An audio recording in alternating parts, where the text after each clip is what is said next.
For Quantapalooza, I am Justin Locke, Dr. J. Welcome to another action-packed podcast of Quantapalooza. I never get tired of even saying the word Quantapalooza, let alone talking about the cutting-edge topics of uniting AI and quantum computing through IoT, the Internet of Things, robotics, and edge hardware.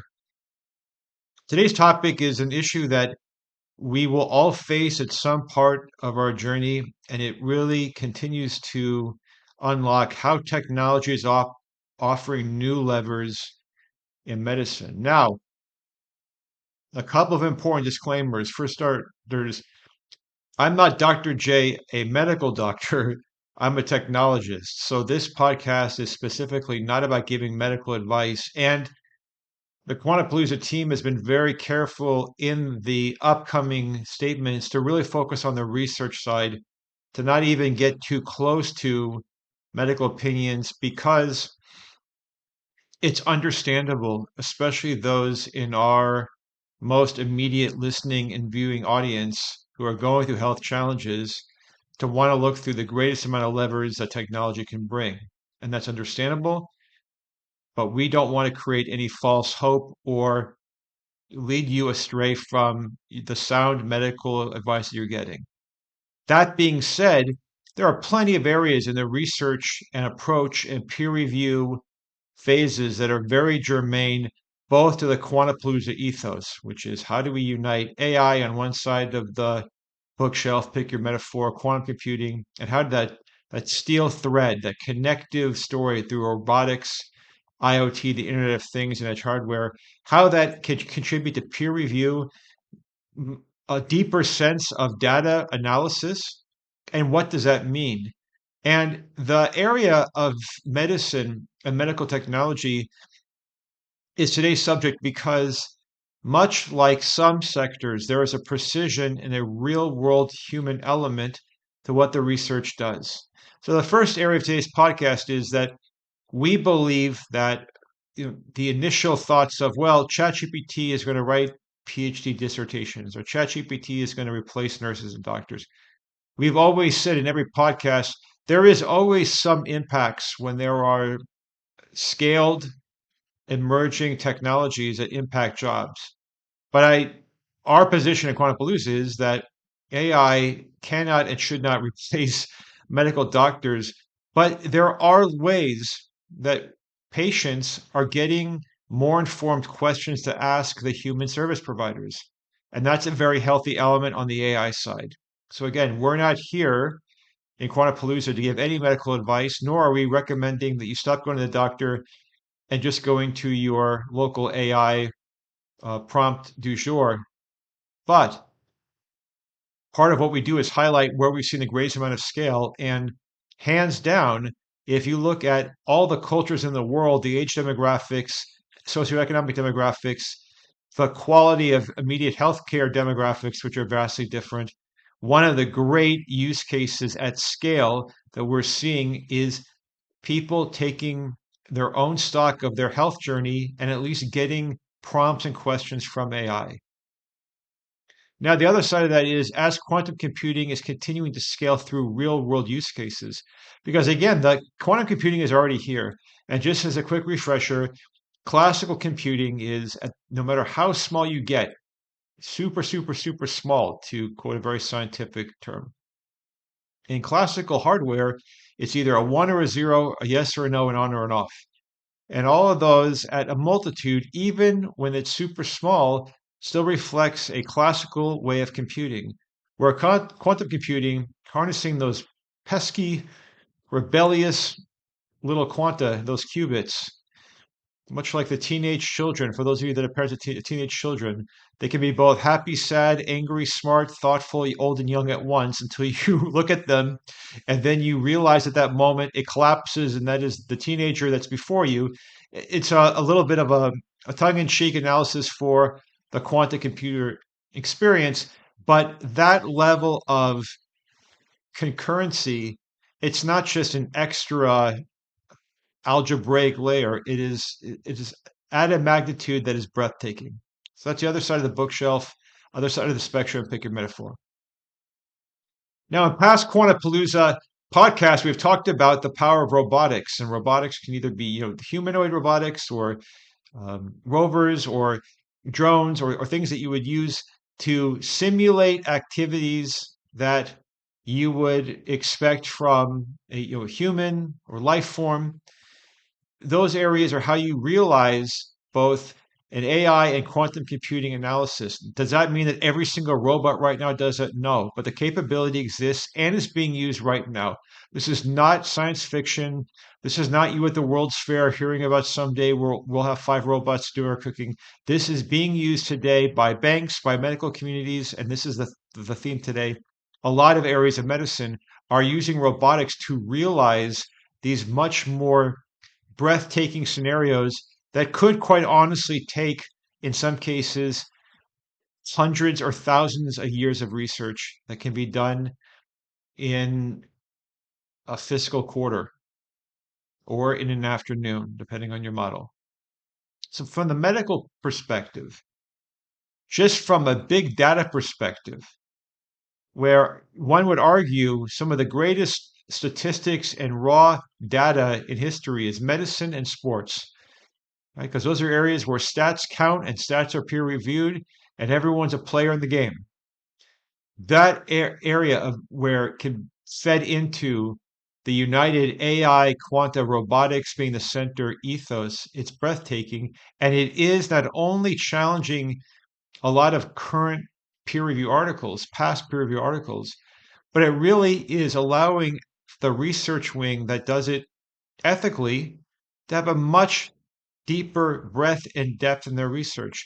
And you'll notice when you read the Quantapalooza journals, right, our academic journal, we fully disclose that AI is used for the non-English speaking members of our community just because Quantapalooza is published in English. So we ourselves don't shy away from the fact that there are essays and research and charts that are in the journal that have been peer reviewed and benchmarked through artificial intelligence. And we run quantum computing simulation thanks to very generous and patient partners because today's world, it's not like the good old days of the year 2016 when dinosaurs roamed the earth and when Pluto was still a planet.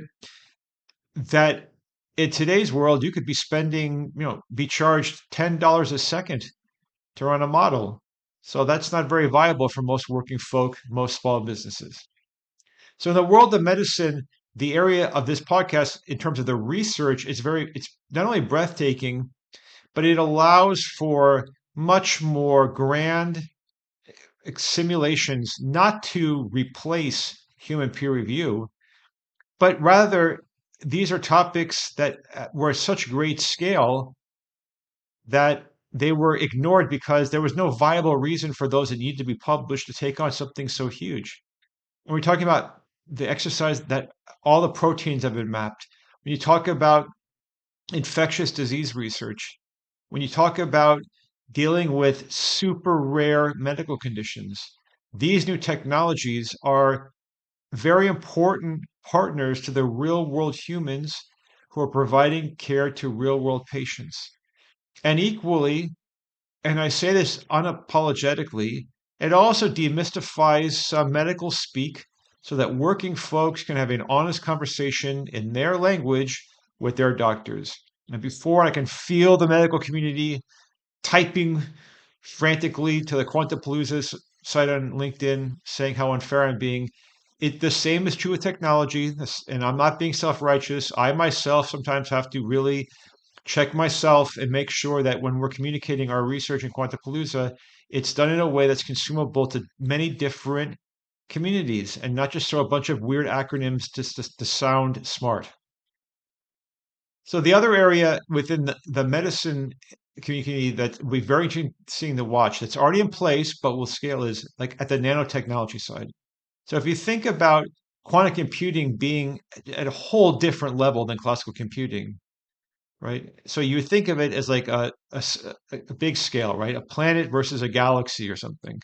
But the flip side is that quanta are also pretty small and they roll by a different set of rules. Much like teenagers in the household, they live in the house, they sort of follow rules, but then they have a whole different universe, including apparently letting their clothes become a mountain in the middle of their bedroom. But that's for another podcast. So at the nanotechnology level, the physical, and when I want to say nano, that doesn't even do justice because nano compared to a quanta is like saying a mountain compared to a piece of sand. But at super small levels in medicine and medical treatment and medical research, it already is breathtaking, those edge cases that we've been seeing. And then the data that comes from that to not only understand the results and how to treat patients, but also how to design even more efficient nano level. And when I say nano, please don't be restricted by that. Pick whatever super small taxonomy you want to use for physical devices. And again, we're not here to say that you should be using AI and quantum computing to design your own nanotechnology to cure your diseases. But what we are saying is, again, this is not science fiction. And while historically there has been a pendulum swinging when there's ever disruptive technology, and in this case, disruptive is not a bad word. Disruptive meaning it absolutely shakes a paradigm in a breathtaking speed where billions of people are doing things differently, right? Through these new technologies in this case.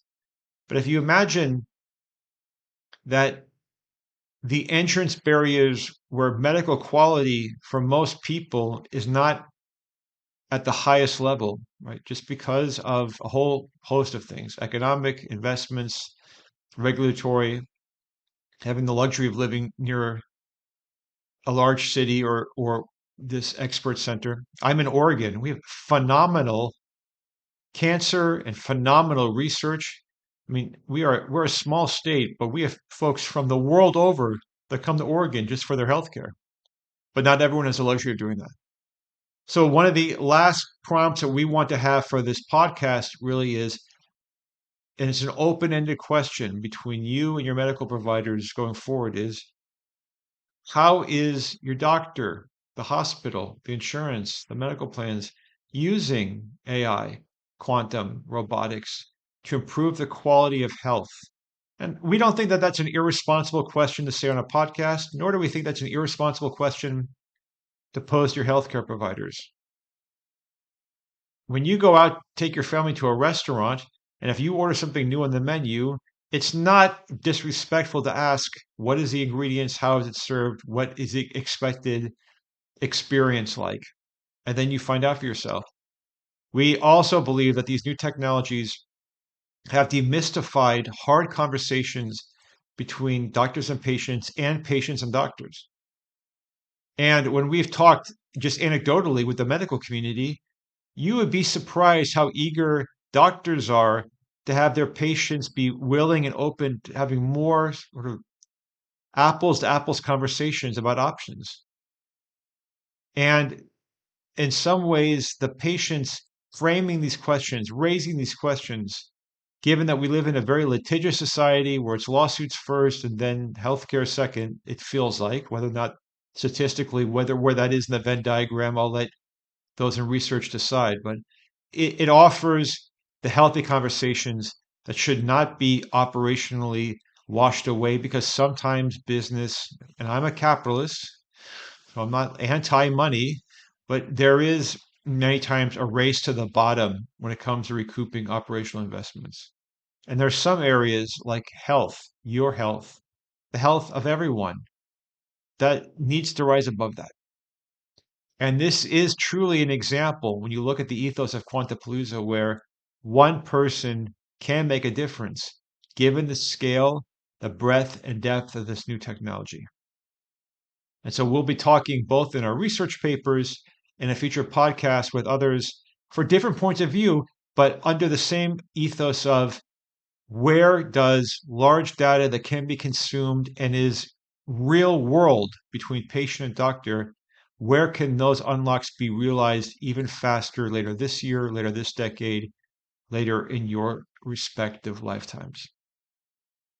Until then, for Quantapalooza, I am Justin Locke, Dr. J. Quantapalooza is represented in all continents. In fact, I am told seasonally in Antarctica. which is on my bucket list. I want to do a podcast from there before my journey comes to an end. On behalf of the entire team, we say thank you, merci beaucoup, muito obrigado, muchísimas gracias, बहुत शुक्रिया, большое спасибо, domo arigato, mille grazie, sheshe nin, dankeschön, tusen tak, and from my ohana, ik na makapono Hawaii, mahalo. I'm Dr. J. Be well, ask hard questions, change the world. We'll talk soon. Thanks, everybody.